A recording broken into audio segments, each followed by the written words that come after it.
तो दोस्तों नमस्ते। 76 स्टडी जी के चैनल में आपका स्वागत है। आज हम टॉपिक चल रहा है हमारा उपन्यास और उनके रचनाकार। तो यहाँ से कुछ महत्वपूर्ण तथ्य जानेंगे, वन लाइनर और लेखकों की रचनाएं जो मेन है, परीक्षा की दृष्टि से महत्वपूर्ण है। तो स्टार्ट करते हैं। हिंदी में सहयोगी उपन्यास लेखन की शुरुआत सन 1927 ईस्वी में प्रकाशित भगवती प्रसाद वाजपेयी, वृंदावन लाल वर्मा और शंभू दयाल सक्सेना के उपनाम त्रिमूर्ति से माना जाता है। तो त्रिमूर्ति उपन्यास को किस के नामों से जाना जाता है? शंभू दयाल सक्सेना, वृंदावन लाल वर्मा और भगवती प्रसाद वाजपेयी के नाम से। और इसके लेखन की शुरुआत कब हुई थी? 1927 ईस्वी में। तृतीय उत्थान प्रेमचंदोत्तर युग।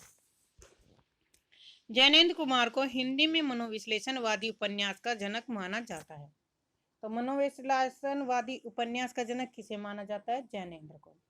गोपाल राय के अनुसार ईलाचंद जोशी को हिंदी में मनोवैज्ञानिक उपन्यास का पुरस्कारकर्ता भी माना जा सकता है। तो मनोविज्ञान का उपन्यास का पुरस्कारकर्ता किसे माना जाता है? गोपाल राय के अनुसार ईलाचंद जोशी को। जैनेन्द्र कुमार ने निम्नलिखित उपन्यासों की रचना की। अब इन जैनेन्द्र के जो उपन्यास हैं इन्हें पढ़ेंगे हम, थोड़ा अपनी देसी जुगाड़ लगा के पढ़ेंगे ताकि हमारे क्या हो, ये याद हो जाए। मतलब हमें याद करनी है रचना किसी भी तरह से, तो आप भी अपने तरीके से याद कर सकते हैं। अब जैनेन्द्र है तो जैनेन्द्र की रचना कौन कौन सी हो गई? जैनेन्द्र ने क्या किया? परखा। किसे? सुनीता को। परख कर सुनीता को त्याग दिया। त्याग करके क्या किया? कल्याण हुआ, और कल्याण करने से उसे क्या मिला? सुख मिला। सुख मिलने के बाद वे विवर्त और व्यतीत, जयवर्धन, मुक्तिबोध, अनंतर। विवर्त, जय व्यतीत, जयवर्धन, मुक्तिबोध। जयवर्धन के साथ क्या हुआ? मुक्ति मिली, और अनंतर अनाम स्वामी दर्शाक में विलीन हो गए। तो इस तरह से हम इन जो उपन्यासकार के रचनाकार है इन्हें याद कर रखेंगे। जैसे कोई भी हम अपनी कविता या कल्पना में, या कोई गीत या कोई पड़ोसी या कुछ भी जो भी हमारे दिमाग में जल्दी से बैठते हो, उन्हें हम एक दो बार ऐसे रिवीजन करेंगे तो हमारे क्या होंगे? ये उपन्यास याद हो जाएंगे। जैनेन्द्र ने क्या किया? परखा। किसको? सुनीता को। सुनीता को परख कर त्याग दिया। त्याग करके क्या हुआ? जैनेन्द्र का कल्याण हो गया। कल्याण से उसे परम सुख की आनंद प्राप्त हुई, सुख प्राप्त हुआ। अब उसके बाद है विवर्त व्यतीत। जो उसका विवर्त था, व्यतीत था, वो जयवर्धन से उसे मुक्ति मिल गई। जयवर्धन का जो विवर्त और व्यतीत था उसे क्या हुई?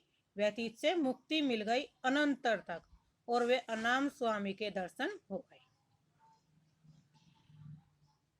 परख का प्रकाशन वर्ष है 1929, सुनीता का 1934, त्यागपत्र का 1937, कल्याणी का 1939, सुखदा 1952, विवर्त 1953, व्यतीत 1953, जयवर्धन 1956, मुक्तिबोध 1965, अनंतर 1968, अनाम स्वामी 1974 और दर्शाक 1975।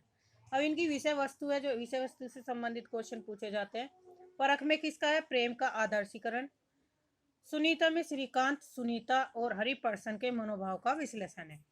यानी जो सुनीता उपन्यास है उसमें ये पात्र है श्रीकांत, सुनीता, हरिपर्सन, और इनके मनोभाव के जो मनोभाव है उसका इसमें विश्लेषण किया गया है।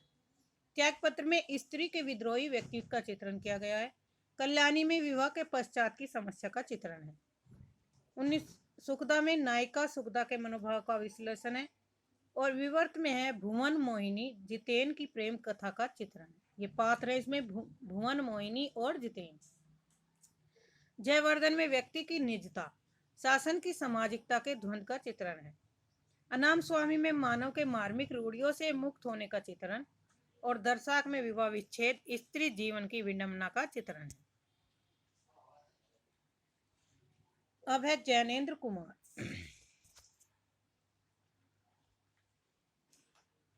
ये क्या थे? जैनेन्द्र कुमार के उपन्यासों की रचना थी। अब जैनेन्द्र कुमार के उपन्यासों का मूल विषय क्या था? तो काम, पीड़ा एवं अहम का समर्पण था। दूसरे कवि है ईलाचंद जोशी। ईलाचंद जोशी को क्या हुई? घृणा हुई। किससे? सन्यासियों से। ईलाचंद जोशी घृणा करते हैं सन्यास से, और पर्दे की रानी, जो पर्दे की रानी है उससे क्या करते हैं, प्रेम करते हैं, प्रेम के में की छाया में रहते हैं, और फिर प्रेम की छाया में रहते रहते वहां से भी वे निर्वासित होकर मुक्ति पा लेते हैं। और जब उन्हें मुक्त हो जाते हैं उसकी प्रेम छाया से, मुक्त होने के बाद सुबह को क्या होता है, भूले हुए अपनी जिप्सी के जहाज के पंछी में जा बैठते हैं, और वहां पर एक ऋतु चक्र भूत का भविष्य कवि की प्रेयसी के रूप में देखता है। तो यहाँ पे ये ईलाचंद जोशी के उपन्यास है भाई। साथ में हमें जो लेखक का नाम भी ऐड करके चलना है। ईलाचंद क्या करते हैं, घृणा करते हैं सन्यासियों से, पर्दे की रानी से प्रेम करते हैं, प्रेम करने बाद निर्वासित कर देते हैं, उसे छोड़ देते हैं, मुक्त, उससे मुक्त हो जाते हैं, प्रेम की छाया से निर्वासित होकर मुक्त हो जाते हैं। फिर सुबह के भूले जिप्सी में जा जिप्सी के जहाज के पंछी में ऋतु चक्र का, भूत का भविष्य और कवि की प्रेयसी में लीन हो जाते हैं। गिरने में ही 1929 में सन्या इसमें एक युवती के पश्चाताप का चित्रण 1950 में लज्जा शीर्षक से हुआ। सन्यासी 1940 नंद किशोर के अहम भाव का विश्लेषण है। पर्दे की रानी 1942 मानसिक विकृतियों के व्यक्तित्व के चरित्र की मनोवैज्ञानिक व्याख्या। प्रेम की छाया 1944 पारसनाथ की मानसिक कुंठा का चित्रण। निर्वासित में 1946 महीप और नीलिमा के प्रेम का चित्रण है। यानी कि निर्वासित जो उपन्यास है उसमें की जो पात्र है महिम और नीलिमा। जिप्सी, जिप्सी में क्या है, मनोविश्लेषणवाद एवं सामाजिक भावना का समन्वय। जहाज का पंछी ईमानदार और आदर्श व्यक्ति के कष्टों का चित्रण। ऋतु चक्र में आधुनिकता के नाम पर पनपती विसंगति का चित्रण है। तो इस तरह से हमारे दो कवि क्या होगी, दो कवियों की रचनाएं तैयार हो गई। और जिसको भी याद नहीं होता तो इन्हें एक पेज पे लिख लीजिए, और जहां भी आप काम करते हो अपने वहां उस टेबल पे चिपका लीजिए पेज को। एक एक राइटर की भी रचनाएं आप डेली याद करोगे तो क्या होगा, आपकी ये 10 दिन में 10 कवि आपके रचनाएं तैयार हो जाएंगी। चलते फिरते दिमाग में अपने सोचते रहिए कि हमने जैनेन्द्र के बारे में क्या पढ़ा और ईलाचंद जोशी के बारे में कौन सी रचनाएं हैं। तो एक दो बार अपना माइंड में दोहराइए तो आपको क्या होगा, ये रचनाएं याद हो जाएंगी। जैनेन्द्र ने सच्चिदानंद हीरानंद वात्सायन को अगे का नाम दिया। तो अगे को नाम किसने दिया था, ये जैनेन्द्र ने। किसको पूरा नाम दिया था, सच्चिदानंद हीरानंद वात्सायन अगे। अगे के औपन्यासिक प्रमुख उपन्यास हैं शेखर एक जीवनी, भाग एक नायक शेखर के केशौर्य का विश्लेषण है, भाग एक 1940, भाग दो 1944। नदी के दीप 1951, इसमें रेखा भुवन गोरा की प्रेम कथा का वर्णन है। और अपने अपने अजनबी 1961। शेखर नदी, शेखर जो अपनी नदी के पर दीप जलाने गए अपने अपने अजनबी लोगों के साथ। शेखर जो नदी के पर दीप जलाने गए अपने अपने अजनबियों के साथ। तो ये 3 उपन्यास है। या शेखर के दोस्त थे जो वे नदी के दीप पर मिले, जो कि वे उसे जानते नहीं थे, क्या थे, अजनबी थे। शेखर के दोस्त क्या थे, अजनबी थे, शेखर उन्हें नहीं जानता था। तो शेखर एक जीवनी, नदी के दीप और अपने अपने अजनबी, 3 उपन्यास है, वैसे भी याद हो जाएंगे। अगे के अनुसार शेखर की खोज अंतोगत्वा स्वतंत्रता की खोज है। शेखर एक जीवनी पर रोमिया रोलाम की पुस्तक ज्यों क्रिस्तोफ का प्रभाव लेखक ने स्वीकार किया। आलोचकों ने शेखर एक जीवनी की आलोचना प्रकाशमान कुशल तारा कहकर की। देवराज के प्रमुख मनोवैज्ञानिक उपन्यास इंपोर्टेंट है, इनसे हर बार परीक्षा में क्वेश्चन पूछे जाते हैं, या नेट का दे रहे हो, यूजीसी नेट और यूपी टीजीटी पीजीटी के लिए। देवराज ने की किसकी खोज, पथ की खोज। कहां से, बाहर भीतर से। देवराज ने पथ की खोज की बाहर भीतर से। और बाहर भीतर क्या थे, उसमें रोड़े और पत्थर थे जो उन्होंने आज अपनी डायरी में लिखे। देवराज ने पथ की खोज की बाहर भीतर से, और बाहर भीतर खोज करने पर क्या मिला, उन्हें रोड़े और पत्थर मिले, और उन रोड़े पत्थरों के बारे में उन्होंने अपनी डायरी में लिखा, आज की डायरी में, कि मैं वे और आप जो खोज कर रहे थे धोरी आग की लपट में दूसरे सत्र में आ गए। दूसरी बार जब हम गए तो हम दूसरी उसमें क्या गए, धोरी आग की लपट में दूसरे सूत्र में बंध गए। तो देवराज ने पथ की खोज की बाहर भीतर रहकर, और रोड़े और पत्थर मिले उन्हें वहां पर। रोड़े पत्थर मिलने के बाद उन्होंने आज की डायरी में नोट किया। नोट करने के बाद जो मैं और वे आप थे, उन्हें क्या हुआ, दोहरी आग की लपट मिली, और उस दोहरी आग की लपट में उन्हें दूसरा सूत्र मिल गया, आगे दूसरा रास्ता मिल गया। तो ये थे इनके उपन्यास की ये पथ की खोज 1951, जिसमें प्रेम विवाह के नैतिकता का प्रश्न है। दूसरा है भार भीतर 1954, मध्यम वर्गीय परिवार में स्त्री की यातनापूर्ण स्थिति का चित्रण। रोड़े और पत्थर 1958, मध्यम वर्गीय लोगों के कुंठित जीवन की त्रासदी का चित्रण। आज की डायरी 1960, असफल वैवाहिक जीवन एवं प्रेम के त्रासद अंत का चित्रण हुआ। मैं वे और आप 1969, समकालीन जीवन मूल्यों के विघटन का चित्रण है। धोरी आग की लपट 1973, इसमें प्रेम और दाम्पत्य की समस्याओं का चित्रण किया गया। दूसरा सूत्र 1978। विष्णु प्रभाकर मानवतावादी उपन्यासकार हैं और इनके प्रमुख उपन्यास हैं। विष्णु प्रभाकर गए ढलती रात में, कहाँ पर, तट के बंधन पर। विष्णु प्रभाकर ढलती रात में तट के बंधन पर गए। वहां पे उन्होंने स्वप्न देखा। उस स्वप्न में उन्होंने कोई अर्धनारीश्वरी से संकल्प लिया। विष्णु प्रभाकर गए ढलती रात में तट के बंधन पर, और उन्होंने स्वप्न में कोई तो अर्धनारीश्वर देखी, जिससे उन्होंने संकल्प किया। ढलती रात 1951, सन 1920 और 36 तक की सामाजिक राजनीतिक स्थिति का चित्रण है। तट के बंधन 1955, प्रेम व विवाह एवं नारी की मुक्ति का चित्रण है।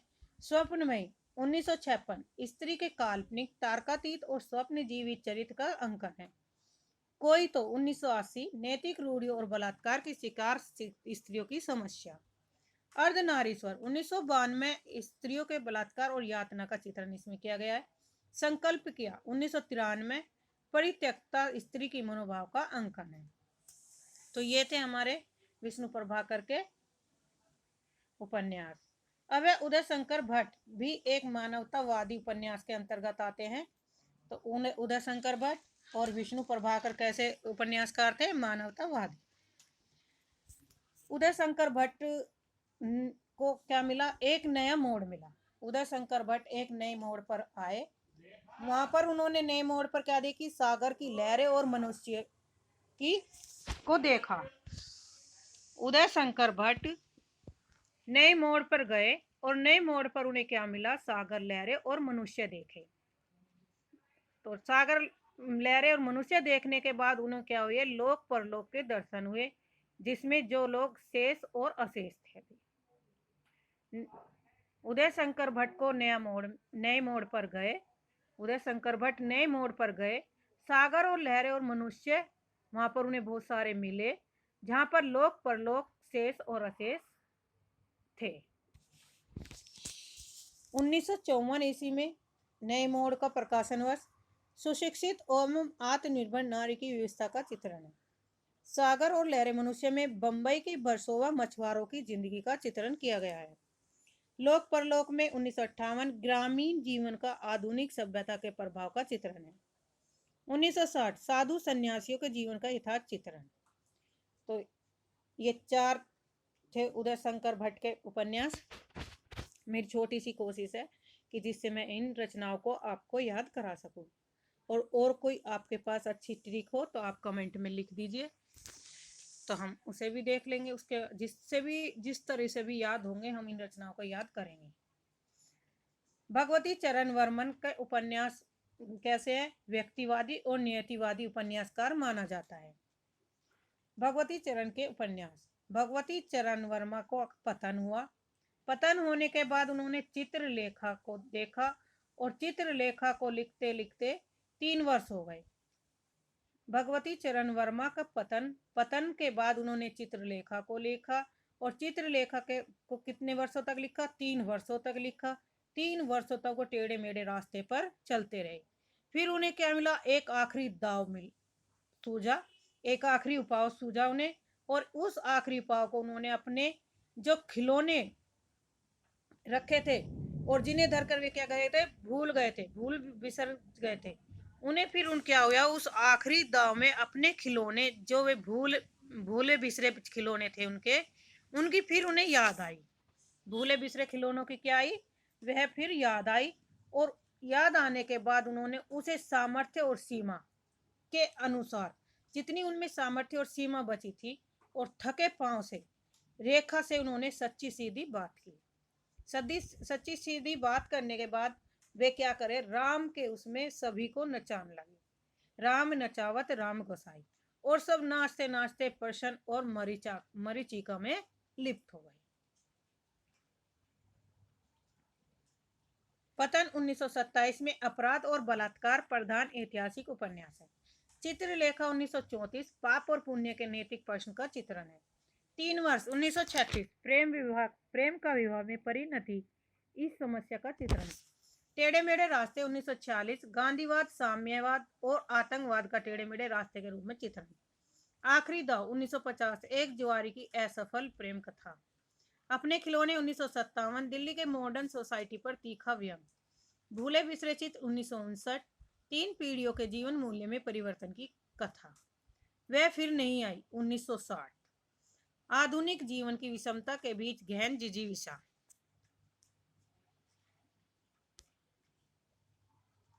सीमा और सामर्थ्य और सीमा 1962 प्रकृति के समक्ष मनुष्य की असहायता का चित्रण।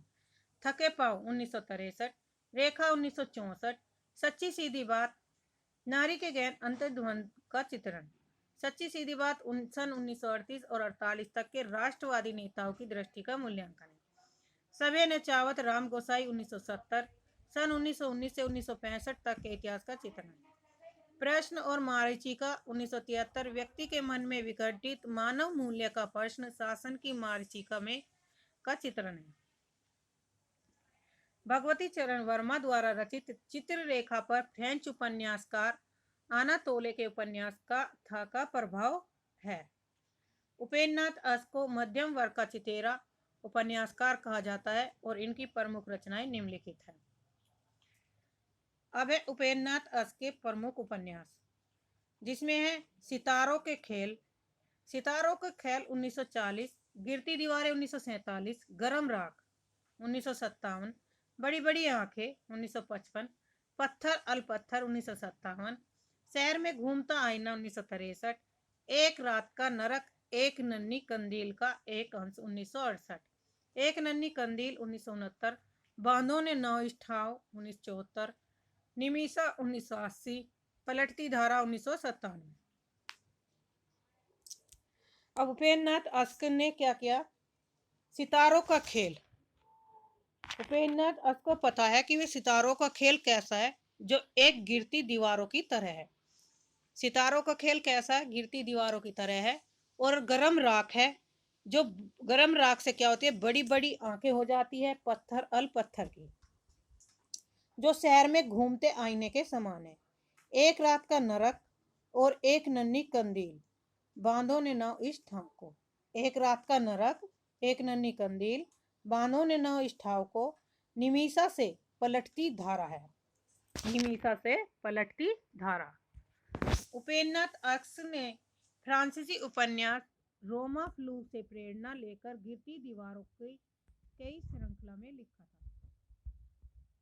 देखिए, हम क्रम से भी याद करने के वो कर रहे हैं उपन्यास, जिससे हमारा क्रम से उपन्यास भी याद हो जाए और इनके उपन्यासकार भी याद रहे। अब है सुमित्रा नंदन पंत ने बड़ी बड़ी आंखों को एक गीति उपन्यास की संज्ञा दी। इंपोर्टेंट है, बड़ी बड़ी आंखें को एक गीति उपन्यास की संज्ञा किसने दी, तो सुमित्रा नंदन पंत ने। लक्ष्मी नारायण लाल व्यक्तिवादी उपन्यासकार हैं और इनकी निम्नलिखित कृतियां हैं। लक्ष्मी नारायण लाल कैसे व्यक्ति हैं, उनकी धरती की आंखें देखते हैं। लक्ष्मी नारायण लाल क्या करते हैं, धरती की आंखें देखते हैं और बयां के घोंसला और सांप मिलते हैं। जब बयां का घोंसला और सांप देखते हैं धरती की आंखों में बयां और सांप का घोंसला देखते हैं, उसमें काले फूल का पौधा दिखता है, और वो काले फूल का पौधा कैसा है, रूपा जीवा जैसा, जिसमें वे बड़ी चंपा और छोटी चंपा को अपने मन के वृंदावन प्रेम में के अपवित्र नदी में रहते हैं। धरती की आंखें जो बया के घोंसले से काले फूलों का पौधा रूप जीवा जैसा है, और बड़ी चंपा छोटी चंपा जो मन में वृंदावन से प्रेम और अपवित्र नदी से करती है। धरती की आंखें 1951, बया का घोंसला और सांप 1953, काले फूल का पौधा 1955, रूप जीवा 1959, बड़ी चंपा छोटी चंपा 1961, मन वृंदावन 1966, प्रेम अपवित्र नदी 1972। बड़के भैया, जब वो प्रेम अपवित्र नदी से करती है तो बड़के भैया कहती है, बड़के भैया हरा समंदर गोपी चंदर बसंत की प्रतीक्षा देवीना पुरुषोत्तम करते हैं। बड़के भैया हरा समंदर गोपी चंदर बसंत की प्रतीक्षा देवीना पुरुषोत्तम करते हैं। और पुरुषोत्तम कहाँ पर है? गली, किसकी गली में? गली अनारकली की, और जो कहाँ पर है? कनाट प्लेस में स्थित है। देवीना पुरुषोत्तम गली अनारकली के कनाट प्लेस में स्थित है। 1973 बड़के भैया, गोपी समंदर गोपी चंदर 1974, बसंत की प्रतीक्षा 1975, देवीना 1976, पुरुषोत्तम 1983, गली अनारकली 1985, कनाट प्लेस 1986। वृंदावन लाल वर्मा को हिंदी में सर वोल्ट स्कॉट की उपाधि दी जाती है। वृंदावन लाल वर्मा के प्रारंभिक उपन्यास हैं संगम 1927, प्रत्यागत 1927, लगन 1928, कुंडली चक्र, प्रेम की भेद। संगम, प्रत्यागत, लगन, कुंडली चक्र और प्रेम की भेद सामाजिक यथार्थ की अभिव्यक्ति करते हैं। वृंदावन लाल वर्मा के ऐतिहासिक उपन्यास बुंदेलखंड के मुस्लिम शासन काल की पृष्ठभूमि पर आधारित है, जो निम्न है। वृंदावन कहाँ गए?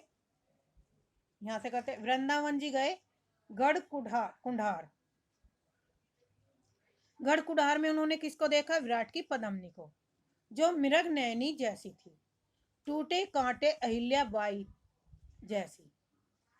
वृंदावन लाल कहाँ गए? गढ़ कुंडार गए। वहां पे उन्होंने पद्मिनी को देखा। पद्मिनी को देखने पर उन्हें क्या लगा? मृग नयनी जैसी लगी।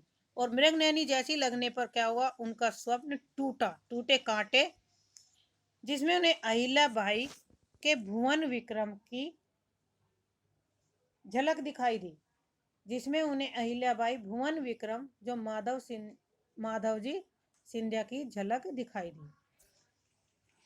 झलक मतलब झांसी की रानी। और फिर झांसी की रानी जैसी कचनार में जो रामगढ़ की रानी बनी। रामगढ़ की रानी बनने के बाद वह महारानी दुर्गावती हुई, और महारानी दुर्गावती होने के बाद वो कीचड़ और कमल के फूल की तरह सोती आग में देवगढ़ की मुस्कान की तरह रही। झांसी की रानी का 1946, कचनार 1948, रामगढ़ की रानी 1961, महारानी दुर्गावती 1964, कीचड़ और कमल 1964, सोती आग 1966 और देवगढ़ की मुस्कान 1973। अब है राहुल शंकरत्याय के प्रमुख उपन्यास।